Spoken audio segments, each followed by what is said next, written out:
crystal chandelier above my head scatters light over a sea of sequined dresses and black tuxedos, and yet I have never felt smaller in my life. I sit at a round table near the back of the ballroom, so close to the service doors that every few minutes a waiter bumps the edge of my chair with a tray of empty champagne flutes. It's Mother's Day, and this is the grand gala at the Old City Museum. Mahogany columns, polished marble floors, live string quartet in the corner. But the only thing I really feel is the cold. The kind of cold that sinks into your bones when you realize you're surrounded by people and still completely alone. I smooth the edge of the linen napkin in my lap, more out of habit than anything. My hands are wrinkled, veined, but steady. My heart, though, gives a small tremor when I see my son stand up from the front table. He adjusts his bow tie, flashes that confident smile he got from his father, and walks toward the stage, toward the microphone. Ladies and gentlemen, the host calls, please welcome one of our platinum sponsors for tonight's gala, Dr. Michael Carter. Applause rolls across the room like a wave. I watch him climb the small steps, shoulders straight, every inch the successful dentist, the devoted husband, the doting son. That's the story he tells them anyway. He takes the mic, eyes shining in the spotlights. Thank you, thank you. It's an honor to be here tonight, especially on Mother's Day. People murmur, smile, nod. Mother's Day. The word lands heavy in my chest. He glances toward the back of the room, where I sit half hidden behind a tall centerpiece of roses and baby's breath. For a moment our eyes meet. There is something sharp there. Something that wasn't there when he was 5 years old and still climbed into my lap to show me his drawings. Most of you know my wife, Clara, he says, gesturing to the front table. She's the real hero in our family. She's the one who insists we support wonderful causes like this. And she's the one who, out of the kindness of her heart, makes sure my mom is taken care of. A soft wave of polite laughter ripples across the room. My fingers tighten around the napkin. I mean, he says, chuckling, Mom practically lives off the $5,000 Clara gives her every month. Isn't that right, Mom? Heads turn. Dozens of faces twist toward the back, toward me, as if I'm a sideshow they've suddenly remembered they paid to see. For a heartbeat, the room slows. I feel the heat rise up my neck, flooding my cheeks. I can't tell if it's the humiliation or the stage lights reflecting off the champagne glasses. A woman at the next table whispers, 5,000, under her breath. Another chuckles. I hear the clink of a fork against a plate, the distant murmur of the quartet playing something elegant and utterly wrong for the moment. Michael grins. Clara, seated near the front, lifts her glass with a smug little smile that doesn't quite reach her eyes. My son continues, honestly, I don't know what she'd do without us. Right, Mom? The microphone amplifies his words, but my voice, my real voice, stays caught in my throat. I straighten my back. I refuse to shrink. I manage a small, polite smile, the kind a woman wears when the only alternative is to scream. Inside, though, something shifts, like a door closing, like a lock sliding into place. They think they know everything there is to know about me. They think I am helpless, dependent, grateful to be humiliated in front of strangers, as long as they keep the checks coming. They have no idea, because while my son stands there on that stage, making a spectacle of his dependent mother, the museum CEO is holding an envelope in the wings, an envelope with my name on it. Inside is the official announcement of a $3 million donation from a woman everyone in this room has written off as small, fragile, and powerless. Me, Evelyn Margaret Carter. When the very family members I sacrificed everything for turned their backs, exploited me, and tried to take everything away, I thought my life was over. But the truth is, that moment was only the beginning of a journey to reclaim justice no one ever saw coming. Stay until the very end. The twist will leave you breathless. My name is Evelyn Carter, and I am 72 years old. I am a widow, a retired high school English teacher, and a woman who has learned, sometimes the hard way, that love without boundaries is not love, it's surrender. I live in a small Pennsylvania town, the kind with maple trees lining the main street and an old-fashioned bakery that still sells cinnamon rolls the size of your hand. My house isn't grand, but it's mine. A 2-story white colonial with blue shutters and a porch swing that still creaks the way it did when my husband Daniel sat on it with me on summer evenings, watching fireflies rise from the grass. I raised one son in that house, Michael. When I close my eyes, I don't see the man on the stage tonight. I see a little boy with skinned knees and a backpack too big for his narrow shoulders, clutching my hand and asking if I'll be there when the final bell rings. I'll always be there, I told him, and I meant it. I was there for the scraped knees, the broken science projects, the school plays where he had 2 lines and still forgot one of them. I was there when he lost his front tooth and when he lost his first friend to a cruel rumor in middle school. I was there in the principal's office when he got into a fight defending a smaller boy. I was there when he decided to become a dentist because he said, at least I know people will always have teeth. Daniel and I worked ourselves thin, saving every extra penny. I tutored after school, took on summer programs, graded papers late into the night. Daniel picked up overtime shifts, took consulting work, and invested cautiously, methodically, in a small small shipping and logistics company with his friend Henry. We gave up vacations, new cars, fancy clothes, all for that boy. Also, he would never know the gnawing anxiety of wondering if there would be enough at the end of the month. When Daniel died 14 years ago, a heart attack on a rainy October afternoon, I thought the worst pain I would ever feel had already found me. I thought losing my husband would be the hardest chapter of my story. I was wrong, because grief is a sharp pain, but betrayal is a slow, bone-deep ache that settles in and makes itself at home. If you're still listening, maybe you understand what I mean. Maybe you've given everything for someone, only to watch them rewrite the story of your sacrifices as if they were never real. To the outside world, Michael is a success, a respected dentist with a modern practice, a good husband, a devoted father to my 16-year-old granddaughter Sophie. And for a long time I clung to that image. I didn't want to see the cracks. I didn't want to admit that somewhere along the way, my son's gratitude had curdled into entitlement. I didn't want to admit that the soft boy who once cried when he accidentally stepped on a snail could grow into a man who would humiliate his own mother in a room full of strangers. But the truth is, the signs were there. Looking back, they were always there. The first real sign came 2 years after Daniel died. The house felt impossibly quiet then. I remember sitting at the kitchen table, the late afternoon light slanting through the window, making little dust motes glow like tiny planets. I was sorting through a stack of bills, the familiar weight of responsibility pressing on my shoulders, when Michael dropped by unannounced. He hugged me, kissed my cheek, and looked around with a faint frown. "Mom, you're still here," he said, as if I were squatting in a stranger's house. "You know you don't have to keep this big old place. You could sell, move into a condo near us." He and Clara lived about 30 minutes away, in a newer development with manicured lawns and identical houses that always made me feel like I'd wandered onto a movie set. "I like it here," I said softly. "Your father and I built a life in this house." He shrugged, already scanning the bills on the table. "Are you managing?" he asked, lifting an envelope without asking permission, tone light but eyes sharp. "I'm managing," I replied. "Your father and I planned well. We had. There was my pension, Daniel's life insurance, and the quiet miracle, the logistics company that had slowly grown from a risky side venture into something solid and profitable. Henry, our friend and Daniel's partner, had been clear. "Evelyn, you're not just Daniel's widow," he'd said after the funeral, his eyes kind but firm. "You're a co-owner. You've been on the paperwork from the start. You helped build this." I'd shaken my head then, more out of habit than disbelief. "Oh, Henry, I just made coffee and typed a few contracts," I'd said. He had smiled. "Maybe, but you believed in us when nobody else did. That matters." I didn't tell Michael everything about the business, not because I wanted secrets, but because at the time I thought, if he knew there was more, he might lean on it before he learned to stand on his own. Maybe that was my first mistake. The next time he brought up my finances, it was over dinner at his house. Clara had made some sort of roasted salmon with lemon slices laid out precisely across the top, the kitchen smelling of butter and rosemary. She poured me a glass of wine and then almost casually said, "So, Evelyn, have you thought about letting us help with your accounts? You know, just to make sure there are no oversights." Her smile was smooth, practiced. "I appreciate the offer," I said, "but I've handled our finances for over 40 years. I think I can manage a few more." She exchanged a quick glance with Michael. He jumped in. "Mom, nobody's saying you can't. We're just saying these things get complicated. Online banking, scams, all that. You're not getting any younger." The words slid under my skin like ice water. I set my fork down and folded my hands in my lap. "I know how to read a statement, Michael," I replied, "and I know how to say no." For a moment, something hard flashed in his eyes. Then he laughed too brightly. Okay, we're just trying to help." If only I'd known what that conversation really meant. It was the beginning of a slow, careful campaign. Little comments dropped like crumbs. "Mom, you forgot your keys again. Are you sure everything's okay? Mom, you told me that story yesterday. Are you getting confused? Maybe Clara should handle the bills for you, just in case." At first, I brushed them off. Everyone misplaces their keys. Everyone repeats a story now and then. But the way they said it, as if they were collecting moments, building a case. One afternoon, I arrived at my bank to deposit a check from the logistics company. The lobby was cool and smelled faintly of coffee and paper. The manager, Mr. Thompson, greeted me with his usual kind nod. "Mrs. Carter," he said, "good to see you. I was just about to call you, actually." A small knot formed in my stomach. "Is there a problem?" I asked. He hesitated, not long, but just enough. "We've had some unusual activity on one of your smaller accounts," he said. "Transfers to an external card in your daughter-in-law's name. We assumed you'd authorized it, of course, but we wanted to confirm." The room tilted slightly. I gripped the edge of the counter to steady myself. "Clara," I said slowly. "Transfers to Clara?" "Yes, ma'am. Just a few hundred here and there. Nothing large. But it's been consistent over the last 3 months." 3 months. My mind flashed back to Clara's offhand comments. "Don't worry, Evelyn, I took care of that that bill for you. Just gave them my card, easier that way. Here, let me log into your online banking. The password thing is so annoying. It's fine, really. I don't mind helping. I felt a flicker of heat in my chest. Not shame, not yet. Something else. Something like anger stretching its limbs after a long sleep. I didn't authorize any recurring transfers, I said quietly. I'd like copies of those statements, please. Mr. Thompson nodded, his expression sobering. Of course, Mrs. Carter. We'll print everything for you. And if you'd like, we can put a temporary freeze or require in-person authorization for any changes. Yes, I said. Do that. On the drive home, the road blurred at the edges. The radio played some soft oldie station, but I heard nothing. Only my own thoughts pounding like a drum. Maybe you've been there too, driving the same familiar streets, and yet feeling like you've slipped into a different world. A world where people you love have quietly rewritten the rules without telling you. That night, I sat at my kitchen table again. Only this time, the bills were joined by a neat stack of printed bank statements. I put on my reading glasses, took a deep breath, and began to go through them line by line. There they were. Small transfers. $120, $250, $90. A slow, constant drip from my account into Clara's, each one labeled with vague descriptions. Household, miscellaneous, care.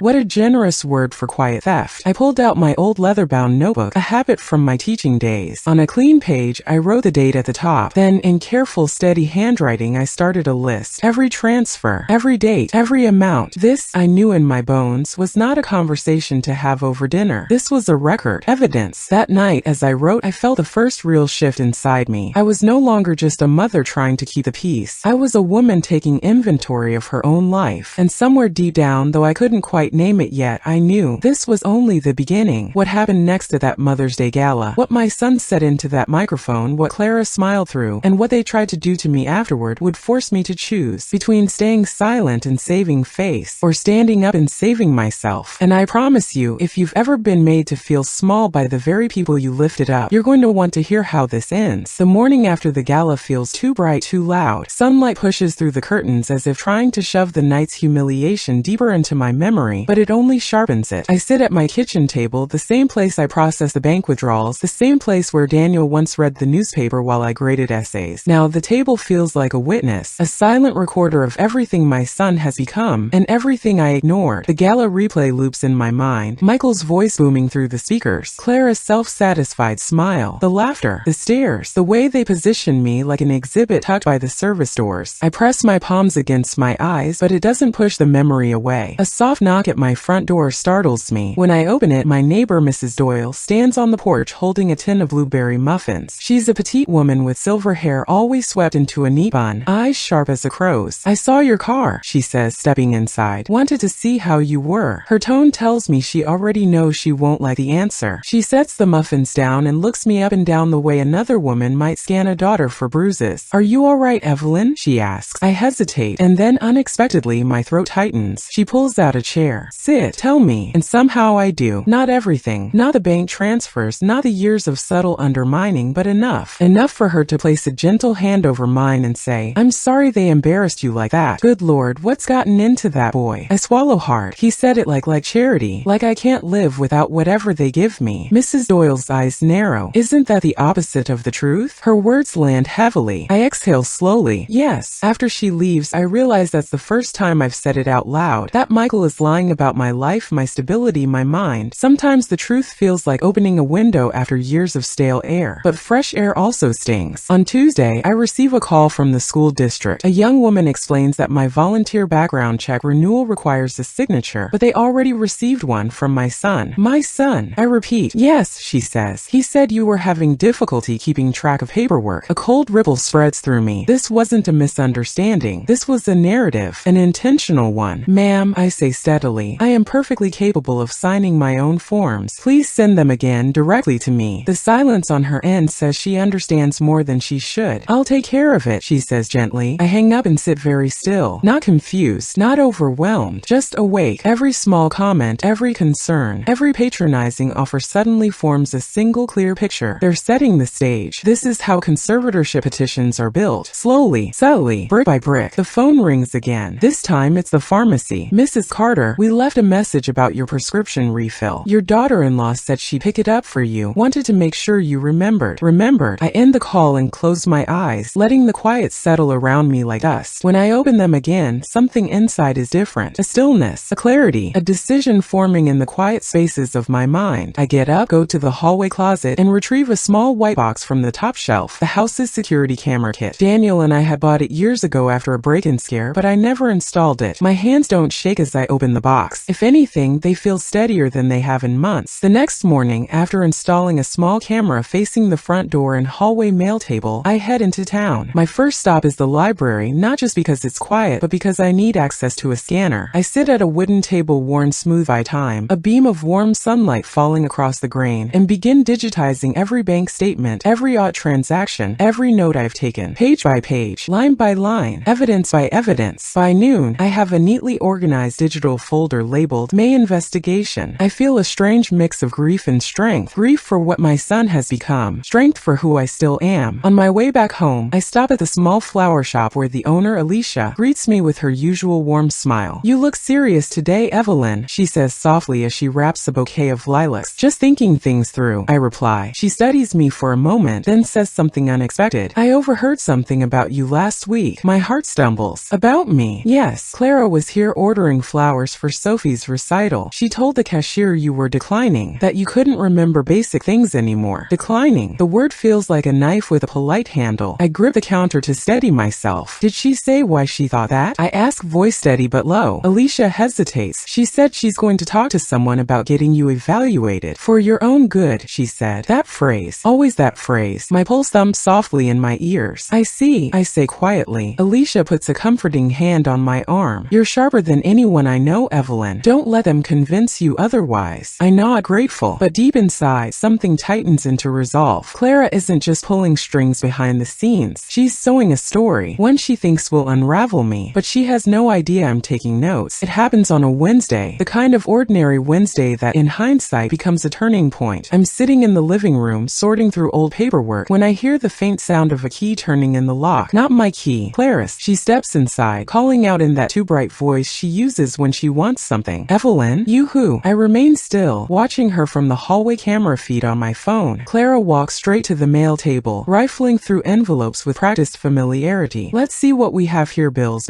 Oh, what's this?" She pockets one envelope, just slips it into her handbag. Then she takes out her phone and snaps a picture of another. Something inside me clenches, but my breath stays even. She mutters to herself, "Good, this helps. Very helpful." She leaves without ever stepping into the living room, without ever checking if I'm home. And the moment the door closes behind her, the truth clicks into place. Not suspicion, not fear, not confusion. Certainty. I no longer have doubts. I know for sure. This is not overprotectiveness, not concern, not care. It's control, manipulation, a slowly tightening rope. Clara is preparing for a legal move, the kind that paints me as confused, forgetful, and capable. And Michael? He's enabling it with the ease of a man who believes his mother will never fight back. I sit at the dining table, my phone clutched in my hand, palms pressed flat against the smooth wood surface. My voice, when it comes, is soft, but it carries a steel I haven't heard in myself for years. "Enough," I whisper. The word feels like a match struck in the dark. I pick up my notebook, my growing record of every odd comment, every financial irregularity, every humiliating moment, and write a new heading. Awakening, May 14th. Under it I write, Clara entered house using unauthorized key. Took mail. Recorded. Call Henry. Because there are battles you can survive by staying quiet, and there are battles you survive only by standing up. And I am done sitting down. That night, after a bowl of soup I barely taste, I call Henry Dalton, Daniel's best friend and my co-owner in the logistics business. He answers on the third ring. "Evelyn, to what do I owe the pleasure?" His voice is warm, familiar. But tonight I don't have time for warmth. "Henry," I say carefully, "I need to ask you something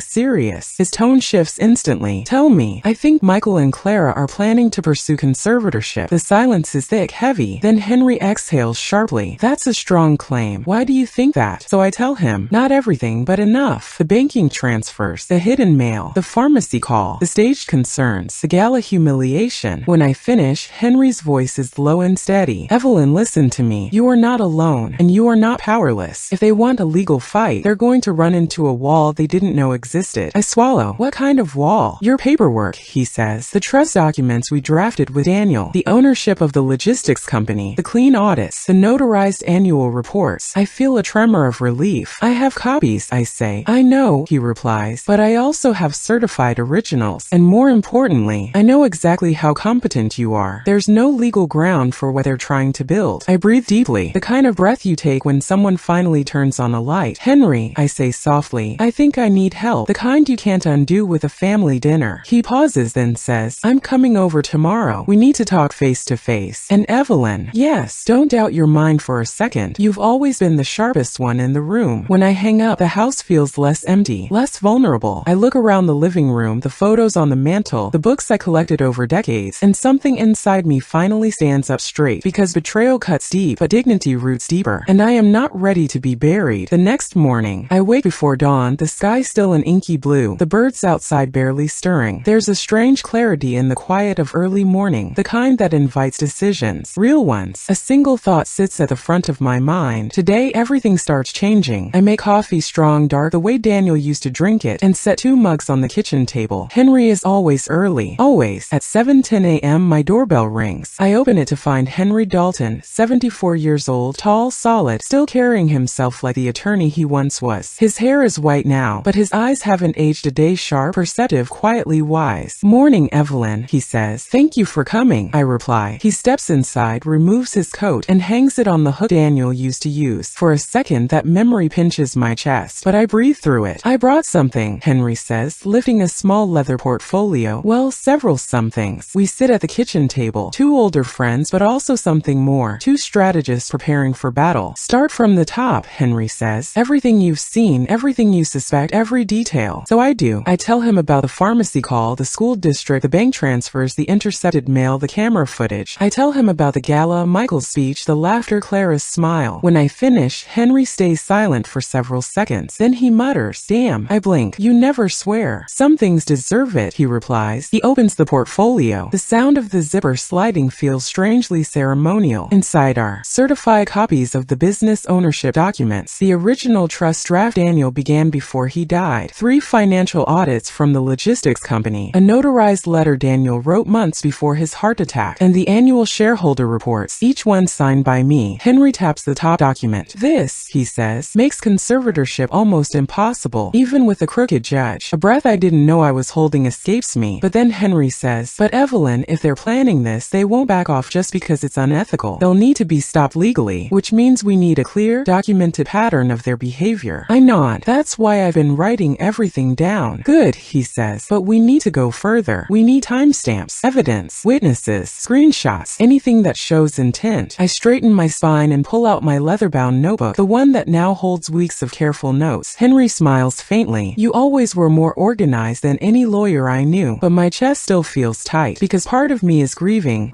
the fact that documenting my own child's plans to undermine me is now necessary. Henry must see something shift in my face, because he reaches across the table, placing a steady hand on mine. You don't deserve this, he says quietly, but you can survive it, and you can win. Around noon, we are sorting documents into folders when I hear the crunch of tires on my driveway. Henry looks up, expecting anyone? No. I walk to the front door and peek through the curtain. My stomach drops. It's Michael. He steps out of his car in a crisp navy suit. Despite it being a Wednesday, he stands for a moment, adjusting his jacket in the car's reflection, preparing himself. Henry moves behind me. Do you want to speak with him alone? No, I say. Not this time. Michael knocks. Not gently, not warmly, but with the confidence of someone who believes he already has the upper hand. I open the door. Mom, he says, smiling too wide. I was in the area and thought I'd check on you. He's lying. He was not in the area. His office is 20 minutes away and he never travels on Wednesdays. But I step aside and let him in. Michael walks straight into the kitchen and freezes when he sees Henry. His smile falters. Oh, Henry, I didn't expect to see you here. Henry folds his arms. Why would you expect anything? It's Evelyn's home. The tension has a taste metallic sharp. Michael quickly recovers. I was just coming to see how she's doing. The gala was a big night. He glances at me, searching my expression. I keep it neutral. It was certainly memorable, I say. Michael chuckles nervously. Well, you know, people say things, jokes, speeches get away from you. He waves a hand. Anyway, I wanted to drop by and talk about something